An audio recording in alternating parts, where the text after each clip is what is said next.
right, everyone. Welcome back to another episode of ShiftED podcast.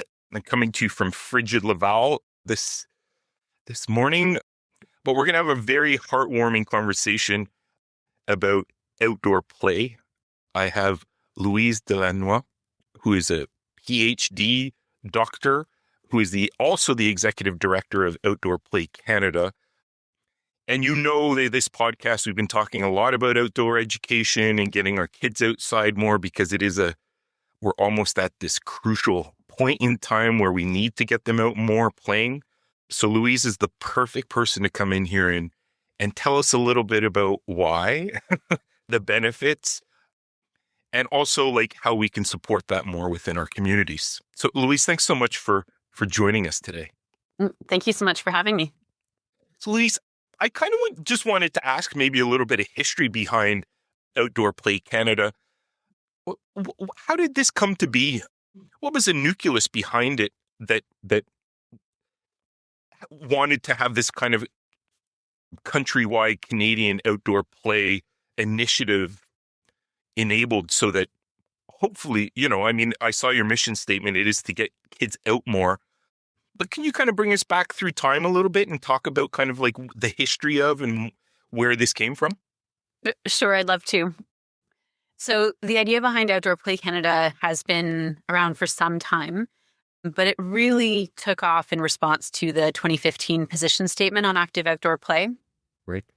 Leading up to that position statement, there were a number of different researchers, educators, policymakers that felt like perhaps the direction that society was going was not supporting children's health and well-being, and that perhaps we were over bubble wrapping our children, that we were putting too many rules around what children can and cannot do outside, that these types of behaviors may not actually be in favor of supporting children's healthy development, and that pushing kids indoors may not actually be safer than letting them be outside, unsupervised, playing with their friends. But at that point in time, all these thoughts were circulating, but there was no centralized piece of information of consensus on this is actually true, that beyond sort of general sentiments, that there's actual evidence to support this. And so to search to see whether or not that was actually, there was evidence to support that hunch. Dr. Mark Tremblay, who is the president of Outdoor Play Canada and one of the founders, worked with a few other colleagues. They collected evidence. They formed 2 systematic reviews. They used that to inform this position statement. They brought on 14 organizations across the country to create this position statement. They circulated it to over 1,600 stakeholders from Canada and internationally and said, what do you think? Does this resonate with you? And ultimately, they landed on the statement that outdoor play with its risks is essential for healthy child development. And so that position statement, and it goes on a little bit farther, but that position statement was really sort of the starting point for Outdoor Play Canada. Because first of all, it was something that, this is evidence. This is an evidence-based statement, and it was being taken up by local municipalities, by schools. It was leading to shifts in prioritizing outdoor play. It was finally one of the first strong pieces of evidence to say this is important, and we have the evidence to say why it's important. It led to a BC Supreme Court, informed a BC Supreme Court decision. A municipality was being sued by a private citizen whose child was hurt on a playground. And the position statement was used as social fact evidence to overturn that case. And the biggest thing is that it led to the recognition that there are a lot of different groups that are interested and invested in outdoor play, but that there was no central hub to bring them together to identify common challenges and then work on those challenges together. And so that's where Outdoor Play Canada came about, was to sort of serve as that central hub. I love that. And I totally see where you're coming from too, because I've been in a lot of this research as well. Could you talk to us a little bit about what are these barriers? Like, something changed over time. Like, I don't know when but like as a child, I remember going out all the time and having to be yelled at to come in. And suddenly there was this shift through my kids too. I started to see it like this less outdoor connection. What are some of the things that happened over our history here that has led to kids playing outdoors less? Yeah, that's a great question. And unfortunately, I think a lot of what started Outdoor Play Canada remains as ongoing challenges. So obviously the main thing everyone thinks about is screen time and cell phones and online presence. There's just such a draw for kids to go to those devices. But actually, Jonathan Haidt, who wrote The Anxious Generation, just published a survey where they found that children actually wanted to go outside and spend time with their friends just in like a hangout time, but they didn't have the social supports to allow for that. And the only spaces where they could hang out with their friends unsupervised was on their phones. And so it's fascinating because children actually want this. They're seeking that unstructured, unsupervised time with their friends. But I think a few things that have happened in societies. I mean, first of all, there's that social pressure of if you let your child roam freely, there's judgment by other parents and other community members because it's not something we've moved away from that. So it's no longer normalized behavior. So there's that social pressure of even being allowed to do that. And that's further reinforced if you're part of any minority community, there's a greater risk of Child Protective Services being called on you. So, lots of sort of layers upon layers that make that more complicated. I think that as communities, though I feel like we moved to getting to know our neighbors better during the pandemic, I don't see that having long-term effects. And so if we don't know our neighbors, if we don't know our communities, then we don't feel safe letting our children roam freely and go to the park and, knocking on a neighbor's door if something were to happen. And so that's something that is definitely has eroded over time.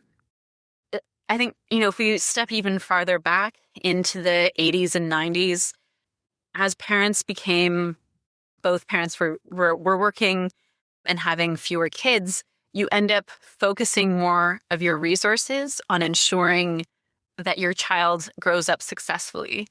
And I think that over focus, not just I think there's, evidence to suggest this, that the over focus on ensuring that your child succeeds in every piece means that you end up over scheduling, over helicoptering, over observing, and lessening of that allowing for unsupervised time, unstructured time, play time with other children. So it's the trouble is this is a multifaceted, multi-component, intersectoral challenge. We have society issues. We also have cities that are not designed for children. We have highways and we have busy roads. It's more difficult for a child to walk safely on a road to get to a park, to a community center, to hang out with their friends. And so, all these things have sort of come to a position where kids are just not spending as much time outside as previous generations. Yeah. And we see that a lot. And it comes back to what you said at the start of this bubble wrapping of children a little bit, it's created this barrier basically, right? So the position statement on active outdoor play, it seemed to be speaking more urgently now than ever before. What's behind that urgency now that we have that, you've laid out a pretty cool history of the how it's kind of gotten eroded. What is that, the position statement urgency address? Sure. So I think if I'll sort of build off that question a little bit. So the 2015, I keep referring to the 2015 position statement because we just recently launched a global update to the 2015 position statement. Yep. But that just came out in 2025, right? It did, yes, in September. Okay, cool. Yeah. So back in 2015, when that position statement came out, at that point in time, the statement said outdoor play with its risks is essential for healthy child development.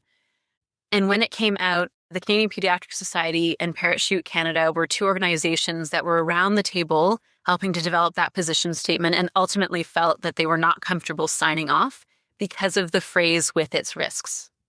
Now, almost a decade later, in 2024, the Canadian Pediatric Society then came out with their own position statement on the essential importance of risky outdoor play for children's health and well-being.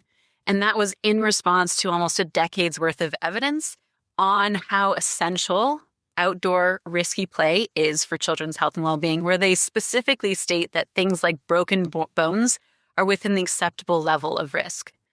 Of course, Canadian pediatricians do not want kids to have, permanent long-term damage, but a broken bone is often sort of a sign of pride that you've done something super cool and now you get to hopefully have a cast that your friends can sign.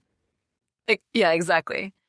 And so that came out in 2024. And so in response to that, and we also saw other position statements coming out, both in Canada and internationally. Scotland has their own position statement. So does Australia.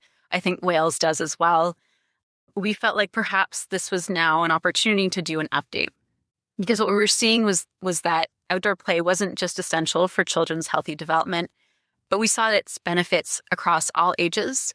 And we saw its connection to not just healthy development, but connection to nature, to learning, to social connection, to those community relationships, to human rights. And so we thought, okay, let's do an update. Let's make it global in scope. Let's make it encompassing of all ages. And let's explore the benefits of active outdoor play beyond health and development, including health and development, but also beyond. And so that's what we did. It was almost a 3-year-long process. We had an international leadership group with representatives from every continent, 143-person steering committee. We went through 3 rounds of international consensus building surveys and landed on this updated global position statement. And so I think, speaking to your point of urgency, what we're seeing now is that we have there's not just the concern of bubble wrapping children, but also this disconnection from nature across all ages. We have this disconnection of how to actually foster learning in an inclusive, accessible manner. We have this recognition of this disconnection from community, again, across all ages. And not that active outdoor play is a silver bullet, but is something that actually touches upon all of these different sort of both local and global challenges. And they can be a starting point. So if you bring a child's outdoors into nature, first of all, they're going to be more active. They just will be. They'll have more opportunities to lead their own inquiry, to think about, why is this snow different from that snow? Why have the leaves changed? Why are the birds out when it's sunny and cold versus when it's cloudy? It's all of these different questions that I think don't naturally come about if you have an overly structured indoor environment. And so it fosters children's movement from an early age. It fosters their inquiry and their creativity from an early age. It helps them build community. And all of these behaviors last into adulthood. And so if we start with fostering active outdoor play from an early age, not only does it help sort of these long-term, lifelong behaviors, but it also means that there are parents who are supporting that behavior. And so it should extend across the lifespan. Right. And Louise, is this a global problem, or are we just seeing this in like industrial areas more, or is this something that you can go pretty much anywhere and you get exposed to this, this removal from the natural world a little bit? Yeah. When we started this project, we kind of assumed it was mostly a developed world problem, but it unfortunately isn't. So we had our colleagues from Ghana were saying the same thing, that they were saying a disconnection from outdoor play, that kids were not spending as much time outside as previous generations were. And so I think it signals both a call to action across all countries, but also as a warning for those who are seeing this trend emerge in their own areas of, this is where other countries are going and have gone, and it's not great. So how do we work towards, reversing the trend, ideally earlier than later? Right. Mm-hmm. Now, this seems like a massive issue, but must not be an easy fix, because you have so many different communities and players involved in this that need to be involved for a movement forward. How do you do that? How do you How do you leverage all of these different players involved in wanting to do this, but doing it collectively instead of little pockets here and there? Like, what's Outdoor Play Canada's kind of stance on how do we leverage all of this information that we have collectively to be able to make change happen within our communities and society? A big question, right? Let's solve it all right now. Yeah, exactly. No, it's a great question. And I think, so we did things like in the position statement, we had a series of calls to action, and we actually had calls to action across various sectors. And so I recognize that that's almost like a siloed approach, but it's also all together on one page. And so when I speak to different groups, when I speak to, government groups or early child education groups or not-for-profit groups or school age groups, I speak to the calls to action for their specific sector, but also the other ones saying, you are also part of a family, part of a community, part of a municipality. You're influenced by policy. And so I encourage you, to look across all of these calls to action. We sort of divided them because we felt like that would be a useful thing for each sector. And it is useful even in my own, discussion with these groups, if I can pull this out and say, this is what we say we've identified as important for your group. However, this is an intersectoral challenge. And so can you see yourself in these other areas? The other thing that we've done is we've launched a 5-year project called the Canadian Centre for Outdoor Play, which is a research practice policy collaboration between Outdoor Play Canada, a childcare program here in Ottawa called Andrew Fleck, a local college, Algonquin College, and the CHIO Research Institute, as well as the University of Ottawa. And so we intentionally brought research policy practice together under one roof. We actually have offices all together to think about how do we address these complex issues. And so with that collaboration, for example, Andrew Fleck is leading an outdoor-focused childcare program. It's in a brand new building on 500 acres of forested land. It's absolutely gorgeous. And with our research institute, we're looking at the benefits of that program for children's health and well-being, the health and well-being of educators, how parent perspectives on outdoor play and risky play evolve. With Algonquin College, they're leading professional development to ensure educators have the confidence and competence to deliver quality outdoor play and learning for early years children. And Outdoor Play Canada is serving as sort of the convening body for this collaboration. And we've since expanded that work to explore how to support children with disabilities in outdoor play and learning in natural spaces. And so that's sort of one route is, think about who are the others. We've thought about who are the others that are involved in this work. Can we bring them together?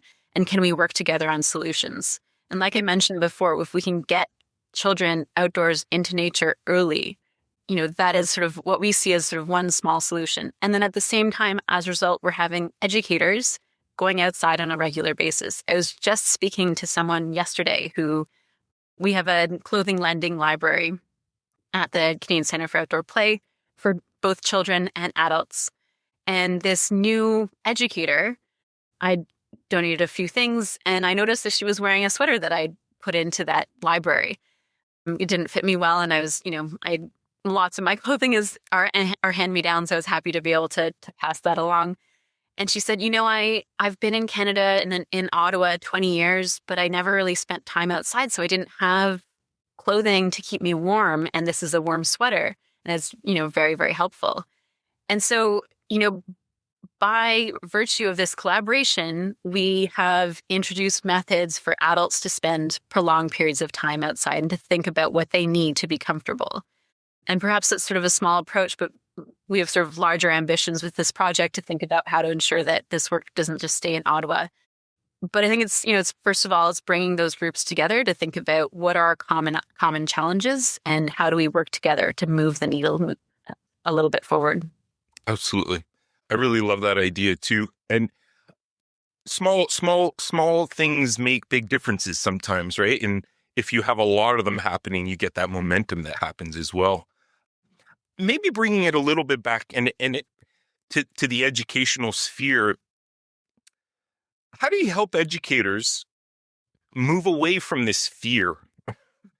Because it does seem like there's a bit of fear of that's kind of brought our kids back indoors for security and safety. And like the outdoors has turned into this kind of like, I don't know, Armageddon or something.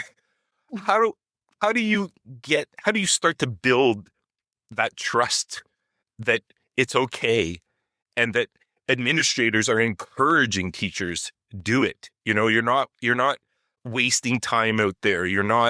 It's necessary. It's a part of nature's plan. And we're kind of interfering with it with this overprotection. How can we get nature more at the forefront and that the decision makers trust that this is the right move to do when it seems like they're doing the opposite, where they're pulling them in and like, oh, risky play. I don't want to have to deal with parents getting upset if the kid falls off of this or that. When those experiences, as you mentioned before, are crucial in an early childhood development sphere. So how do you break that stigma of the outdoors being risky for our kids when it is necessary for our kids? Yeah. So when I have conversations on risky play, the first thing I always invite adults to do is think back to their own childhood and think back to a strong childhood memory that they have. Chances are it was outside. It was probably with their friends. There probably wasn't a whole lot of adult supervision. There probably wasn't a whole lot of structure to those experiences. And to reflect on if that was such a valuable experience and think about, what did you gain from that experience? Why was it such a strong memory for you? Wouldn't you want that for the next generation? So, step one. I like that. Yeah. The second thing is that, and I have so many thoughts. So in the early years, educators, not of course every childcare program, but a lot of them have really embraced this idea of risky play.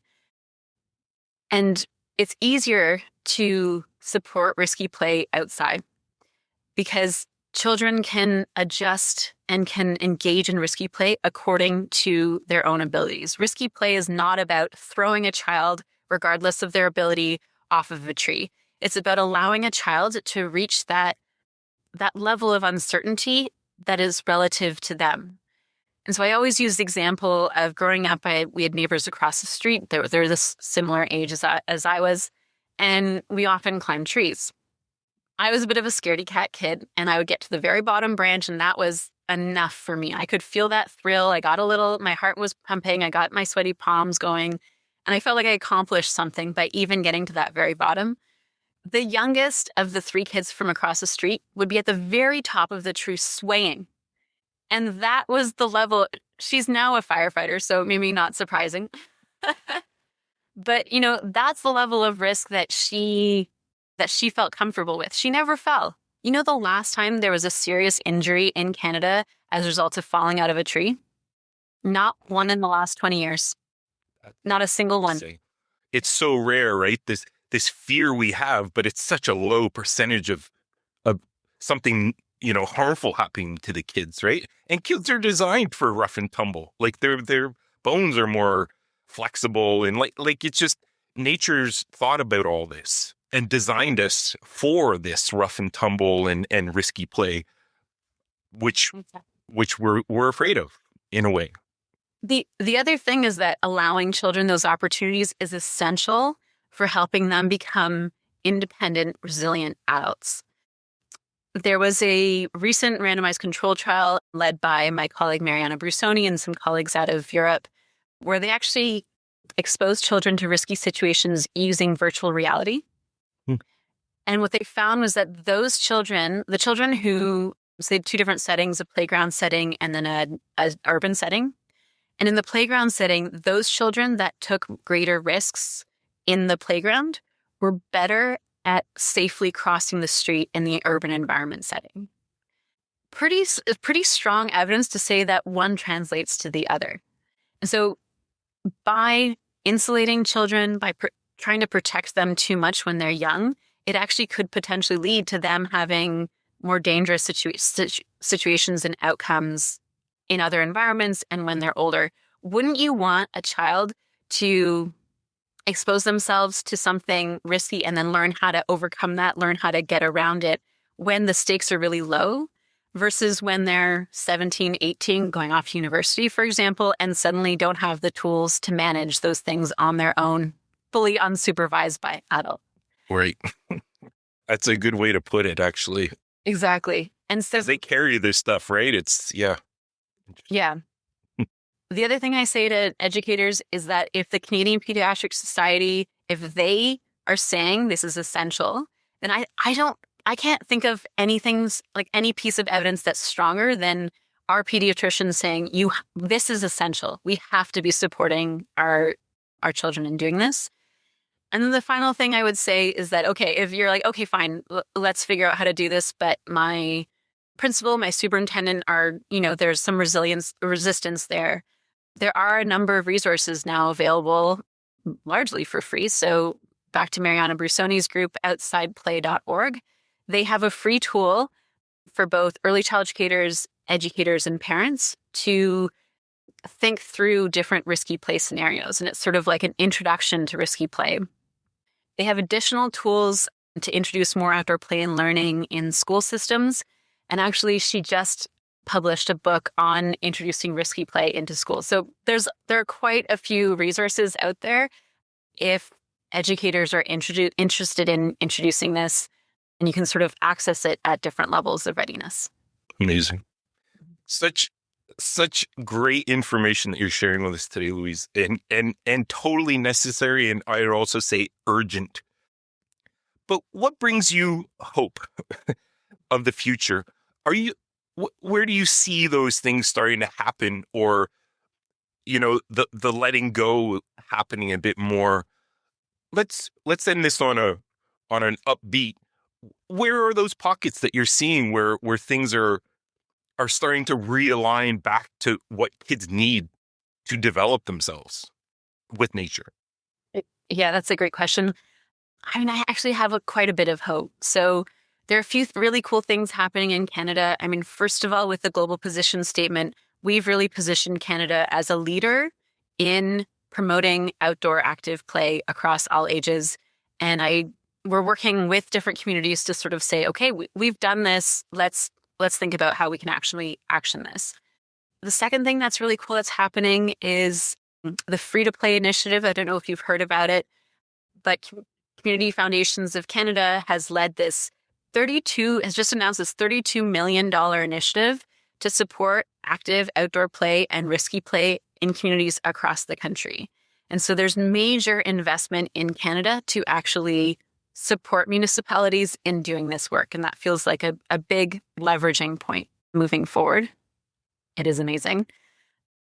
Through my just communications and network building, in response to the position statement, in response to this large announcement by the community foundations, I've spoken to teachers who are interested in introducing more risky play into their school systems.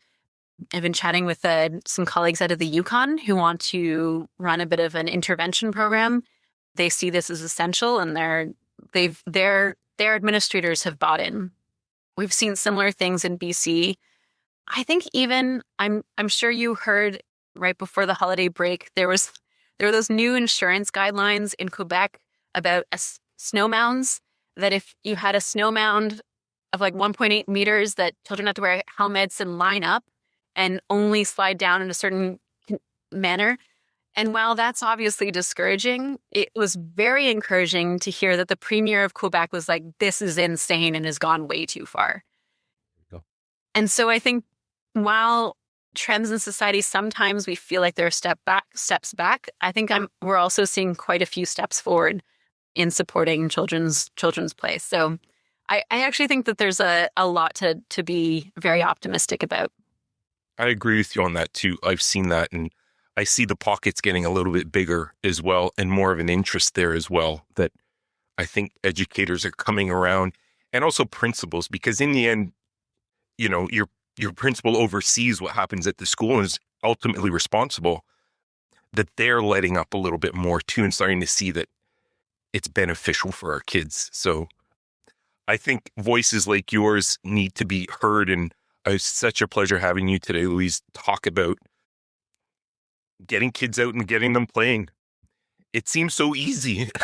It seems so easy, but it surely is not. But I'm glad that we have advocates like your organization out there to help support the reasons behind and support communities that are wanting to take that leap in how to go about it. Or so I appreciate that. Thanks so much for your time and your wise words. I've learned a ton just in this little conversation. I'll share all of these resources too that you had mentioned on the blog post to listeners out there. So if you want to have a look at the information that we talked about, just I'll link it up to our conversation. Wonderful. I think that's the last thing that I'll say is that it actually is kind of easy. And something that I've heard from educators who bring play and learning outside time and time again is that there's that initial hurdle of getting outside, but once you're outside, it's easier. Like there's less cleanup. You don't have to clean up the sticks and the stones and the acorns and things. So there's more energy and inquiry engagement of children. It's just get outside. Step one. That's it. I always say start small. Make your plan ahead of time. Doesn't have to be big. Be 30 minutes to start, 20 minutes, have an intent, but just do it, and I agree totally with you. Teachers told me time and time again too, once they stepped over that and they just did it, there was no going backwards anymore. Like it had to be a part of something they were going to do in their practice. So there are a lot of these little bright spots, and I think the more and more it will light everything up. So we're there, and thanks to people like your organization helping us along this journey. So thanks again, Louise. This has been a real treat. And well, I wish you a warm weekend. Stay warm, but also get out there and play. Thank you. Great. Thanks so much for having me.